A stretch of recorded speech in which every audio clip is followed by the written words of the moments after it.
Hey everyone, Ed here from Solo Quest and welcome to my solo impressions video for Runebound 3rd edition. Now we have completed our solo gaming series of Runebound 3rd edition. It was, well, a pretty epic one. It took a while. That last scenario took quite a while, but I had such fun with the game. I gotta say, going through all of the scenarios for the solo gaming series actually improved on my opinion of the game, I gotta say.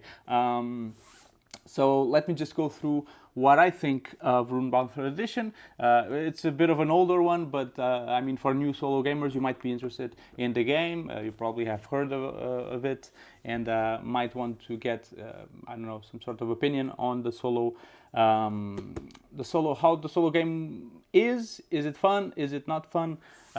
What are my impressions? So I'm going to go through, well, the bad stuff first. I'll just get the bad stuff out of the way. Now, I have to say that Runebound is a bit of a, I don't know, it has its ups and downs. It's really a mixed, is a bit of a mixed opinion. It's not like it's 50-50 bad and good and bad stuff, but it's the bad stuff almost gets up to the 50% point because they're a bit of a drag, the bad stuff about it. So, number one, the game setup. That's probably my main gripe with the game. It takes a long time to set up this game, and that's mostly because of the market deck and the skill deck. So they offer you a few sets of market cards. They have different icons. You have market. I can't remember the icons. Sorry, but you have no the market. They have letters. So it's A, B, C, D, E, F, G. I don't know if it goes further than that, or if it even goes up to G. I don't know. But there's quite a few market sets. So each set has a letter. And when you're setting up the game, they tell you, well, mix up X number of sets, which I think is 3 or 4 for the market. Maybe the market is 4.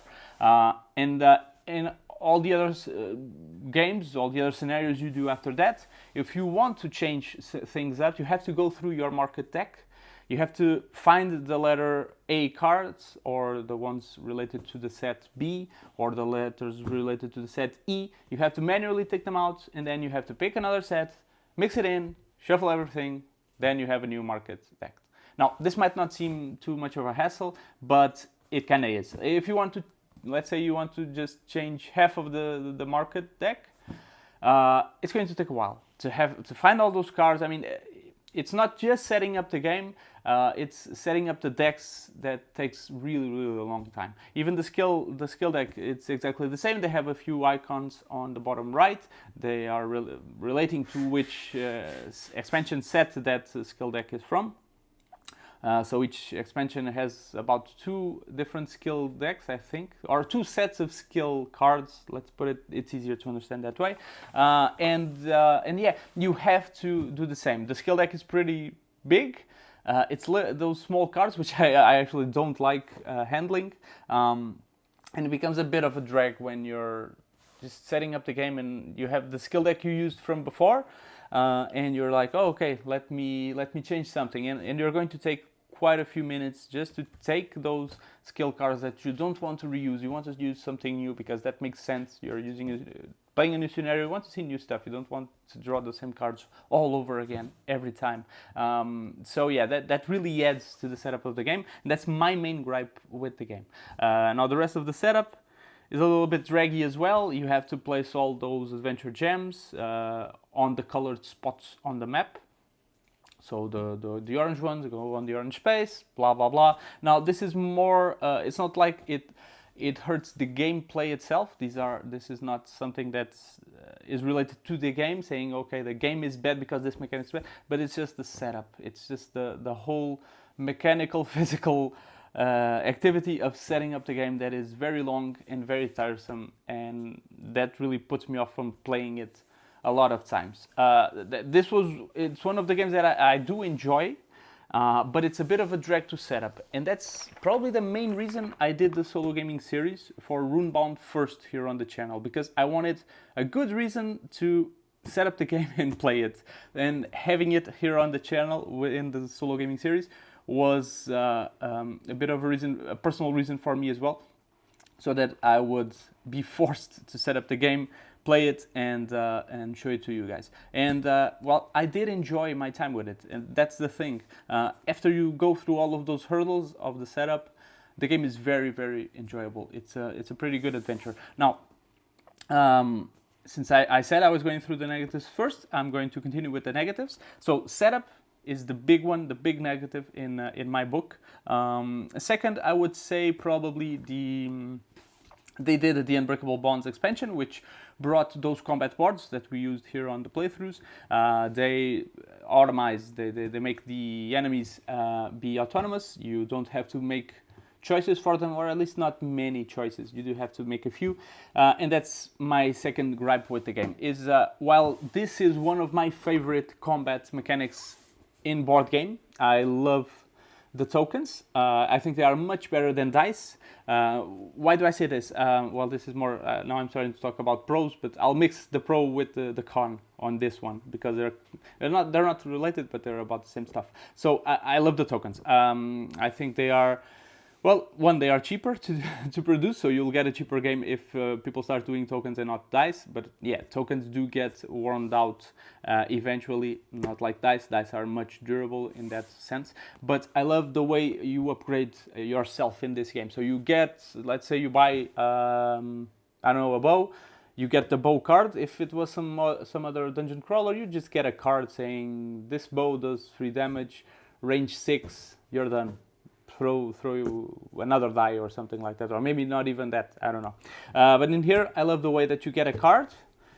The card gives you an ability of that bow, and you get a token to cast in the combat. I enjoy that a lot. I think it's a much better sense of accomplishment of really upgrading your character. It feels much better to acquire items in this game than in other games like Descent, for example. Well, Descent is just, you get a card, you get this ability. Descent does give you more dice to roll, but they are pretty much the same. The dice has damage or defense. It's not adding new stuff. And in here, the tokens, something can give, some damage or some defense. Some other item can give you defense and a tactics. Some other can give you damage and a double. So they can really change things a lot more than just adding more dice to the dice pool when you're fighting. I think it's a much better customizable upgrade that they do with this, and I really, really enjoy it.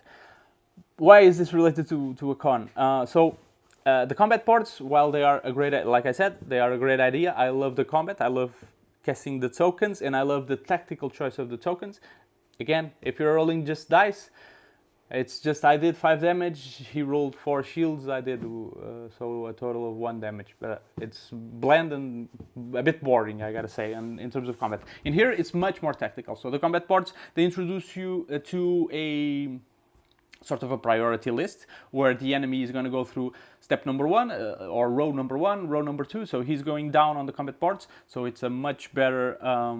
It's much more tactical, I would say, when you are resolving your own tokens, because you have to, you know what you want to do, but you have to look at the priority list of the enemy itself and try to, if you have abilities that remove tokens from the enemy, you kind of have to mix a bit of damage with those good timing usage of your abilities so that you remove the tokens in the right time and you probably avoid taking more damage, or you can avoid him preventing damage, or taking off some sort of ability that depends on having some specific token on his combat board. So I think the combat is much deeper than you usually get on an adventure dungeon crawler game where you're just rolling dice. I really like the depth of this combat. For me, it is topped by Gloomhaven. I love Gloomhaven's combat mechanics. For me, this is second. I love how they do combat on this one. Now, let's go to the con now. So my con is, well, they did that on the Unbreakable Bonds expansion, which was the last one. And while it's a great idea, and I love what they did with it, I think it needed to be a little bit more streamlined. Definitely more streamlined. There's a few situations, you probably saw it in the playthrough, where I was a bit, what do I do now? How do I resolve this for the enemy itself? So there were a few items, a few items that I had. I'm trying to remember what exactly it did. It was if the enemy rolled a surge. It was a really good item for me, but I can't remember which item it was. But I think it was, if the enemy rolled a surge, they could use the surge to flip that item's token. So I'm rolling for the enemy, I'm putting the surges on his combat board, and the enemy has its priorities. It wants to use its abilities. But then I have that item that says if the enemy wants it, can use the surge. So who makes that choice? So that's my main gripe against the game. I think it would require a bit more streamlined instructions on how to use the enemy tokens, how to make those decisions for the enemy. I kind of played it always doing the worst thing for me. I think that makes sense, but I wish there were official, rules saying that's exactly what you should do, or maybe ignore your own items when you're resolving the enemies. Just use the combat boards and their abilities. Don't look at anything else unless some sort of surge. Maybe he doesn't have a usage for it. Then you try to use on some alternatives. So I think instructions for those or clearer instructions for those would be a big pro for the game that the game would need. Now they stopped at Unbreakable Bonds. They had that great idea. They did the combat boards for the enemies, which I love, and then they kind of stopped. I find it a bit weird because I'm thinking they went for quite a bit of trouble to make those. So why stop there? It's weird. I've seen rumors that FFG has pretty much dropped Runebound for edition, the support for it, and they're probably continuing now with their other adventure game, Lord of the Rings Journeys in Middle-earth. I think it makes sense. But this is a completely different package. It really doesn't relate to Lord of the Rings, the Journeys in Middle-earth at all. The gameplay is completely different. And I think there's room for both of them, to be honest. They're both of them are adventure games, completely different adventure games, in my opinion. And there's room for both. So hopefully they'll do something else for Runebound 3rd edition, and build upon the Unbreakable Bonds expansion. Which, I mean, why take the effort if you're just gonna call it quits there? It doesn't make sense. Do build up on what you did. That's what I think they should do, because it is a great foundation for doing a solo adventure game. It is probably, well, I don't know if it's my favorite. It probably isn't. I really like Legends of Endor, although that's a very different adventure game as well. But it's a pretty good one. So yeah, those are my main cons. I really don't have any other cons that I should that I'd like to mention that come on top of my head. Those are the two big ones, and the setup is the big one for me. The setup is like a huge con that really has prevented me from playing this much more. So what do I like about the game? Well, like I said, the combat boards are an amazing addition. I love the combat. It's, again, my second favorite, at least I think so. I can't really remember. I'm just trying to look at things. See, yeah, I think it is my second one. My second favorite one, right behind Gloomhaven. Gloomhaven is really good. Gloomhaven must be similar to Mage Knight. I haven't tried Mage Knight yet, which is a blasphemy, I know, but I haven't tried it yet. It's probably very similar from what I hear, so let's not count that. Runebound is probably my second favorite. I really love the upgrade. As I said, the feeling of upgrading is really good on this game. Now, that's kind of a con as well. Now that we're talking about upgrading, it's a bit hard to upgrade. If you saw the playthroughs, there's a few skills on this game that require, I don't know, X number of skill cards to discard so that you learn that skill. And Jesus Christ, did I have a hard time getting those trophies to discard to get skills. It's a bit of a struggle. I found it a bit of too much of a struggle, I would say. Getting gold, there was a game where there were a few good pricey items on the market. I managed to get some gold to buy them. Not that you have the choice. Well, while you can control which adventures you're gonna do and try to get the trophy, the gold not so much. It's kind of a gamble. You'll mainly get it in combats. There's a few other actions that might give you gold if you go for those little those market cards that you can trade. I can't remember the name of those that you can pick up in a market town, in a city, and then go either to a town or stronghold and just trade it. So yeah, there's another way to pursue gold as well. So that's not really a con, I would say. But it is a bit hard to upgrade, and you have a time track going down. You have that pressure of upgrading as fast as you can so that you can get up to your enemies. And sometimes the game kind of ends a bit too soon. It's not like the game is short. It's not really short, but the feeling, maybe it's because, well, it is a bit absorbing. You are into that experience, and trying. Trying to upgrade, trying to immerse yourself, and the game does manage to immerse a player in a few aspects. It's not the least immersive game. It's not the most immersive either, but it does get you into the action and make you believe you're in there. And so that time track, sometimes it's a little bit artificial. On the first scenario, well, although the time track is mostly, when he starts moving to Tamalir, the first scenario, the one from Ascendance of Margath, that game feels a bit short. Every time I play it, it feels short for me. I wish I had more turns, because it's exactly when you're getting that momentum, when you're, feeling powerful, that you have to go and fight the enemy.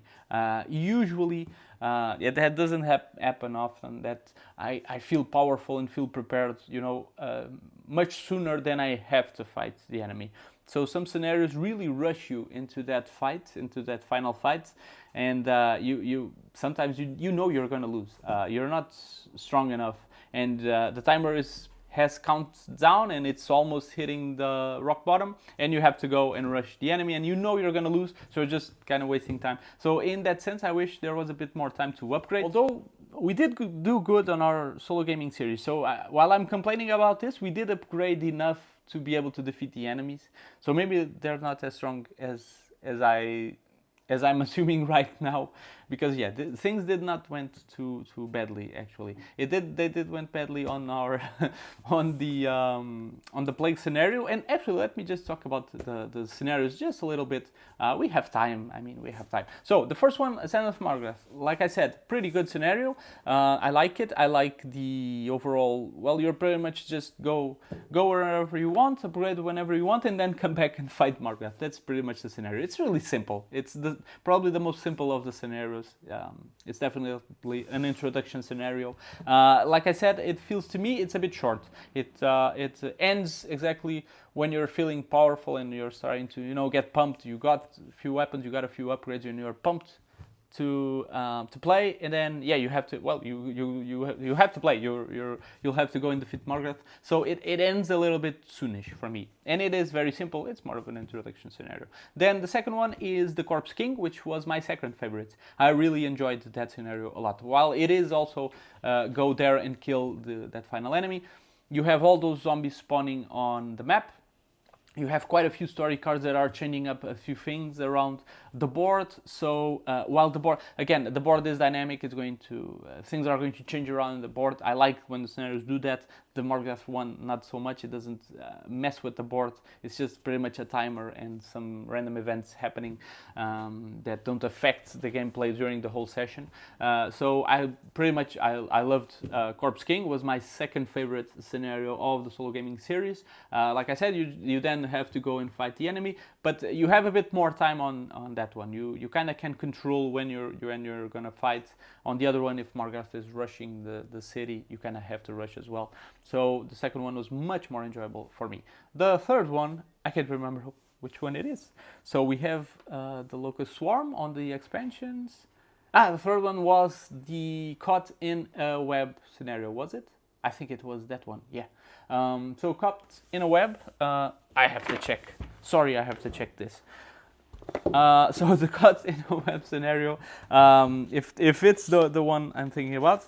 So Locust Swarm, Margath, it is Caught in a Web. So this one I didn't enjoy as much, I gotta say. The Caught in a Web scenario, I don't know, I think it changes the board a lot, but it's a bit frustrating. The way the webs work, and the way that the spider works when you go and fight her, she then teleports away. That didn't happen in the playthrough, but I can see that becoming really frustrating and a bit of a hassle just to move around chasing her. So while that didn't happen to me, I can definitely see this scenario being very frustrating for players. I did enjoy it more than Margaret. Like I said, Margaret is probably probably the least one I enjoyed because it's the simpler one as well. So I would say Caught in a Web is probably number, I don't know, in these 5, it's probably number 4, I would say, right after Margaret. And then there was Searching for a Cure, which is number 3 for me of the scenarios. Jesus Christ, we had a hard time with this one. I don't think we won one single combat. We didn't get too many opportunities to get what was it that we needed? An ingredient to find the cure. We really had a hard time on this one, not very lucky. I kind of botched the rules on the act number 2, sorry for that. So I kind of rushed my own demise as well, that didn't help. I don't think we would have won, probably. We would have to get really lucky in getting ingredients on non-combat adventures, because we were trash, complete trash on combat. But for all it is, the scenario, it's pretty good. It's really different from the other ones. You don't have like a final boss to fight. You just have to figure out and find ingredients and then take them to the center, the epicenter of this disease, and cure it, and all the while having to quarantine all the other towns and strongholds and cities that have been plagued by this disease as well. So it's a very different idea, and I very much enjoyed it. I think it's my third of the 5 in terms of favorite. It's right there in the middle. And then lastly, we had the big epic one, the Locust Swarm, and this is my favorite. This is my favorite scenario by far. It was really cool to use it as to play it in co-op. I really enjoyed it. It was very different. I gotta say, it was my first time playing Runebound with 2 characters, and I think I'll do it again because it was pretty good. Although Nanok was kind of I don't know, he really didn't do much, poor guy. But all in all, I very much enjoyed the scenario. I like the way that there's quite a few warbands to defeat. You can kind of rush one at the start, try to see if you're lucky.